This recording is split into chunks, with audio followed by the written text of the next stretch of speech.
안철수 전 대표의 국민의당 교섭단체 대표연설에 대해서 말씀드리고자 합니다. 먼저 우리 사회의 문제점과 과제에 대해 지적하고 교육개혁과 과학기술개혁에 대해 고민의 흔적이 보인다고 평가하고 싶습니다.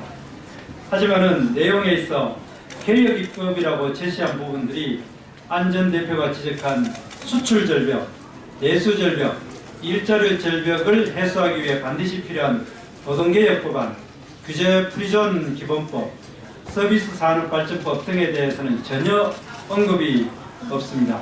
정말 문제점만 나열하고 해법이 없는 것은 무책임한 일이라고 생각합니다.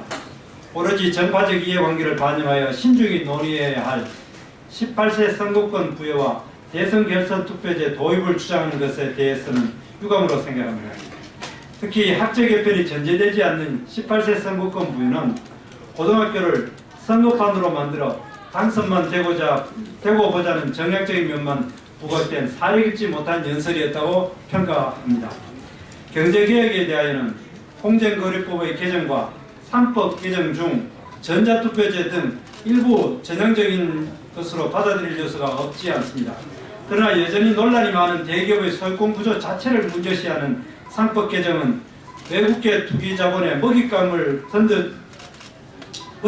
던져줄지도 모르는 중요한 현안으로 신중한 검토가 필요한데도 개혁입법이라는 이름으로 일방적으로 밀어붙이는 주장은 바람직하지 않다고 봅니다.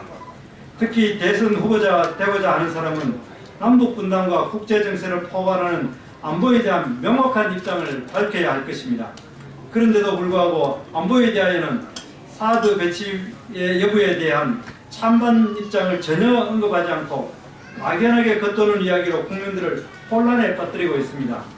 예를 들어 국가 간 동맹을 중심으로 자국의 안보를 보장하는 것이 세계적인 추세임에도 불구하고 포퓰리즘을 의식하여 자강의식, 자강안보를 강조하는 것은 혹여 한미동맹을 약화시키고 미국의 북한의 우리끼리 주장에 동조하는 듯한 오해를 받을 우려가 있습니다.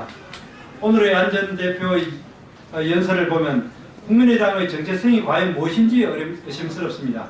우리 사회의 근본적인 문제를 어떻게 해결하겠다는 것에 대한 아무런 비전을 제시하지 못하고 본인이 이날을 위하여 무엇을 기여하겠다는 것에 대한 명확한 인식 없이 막연하게 시중에 떠도는 이런저런 우리 사회의 문제점만 짜집기하고 대안은 전혀 제시하지 못한 연설이었습니다.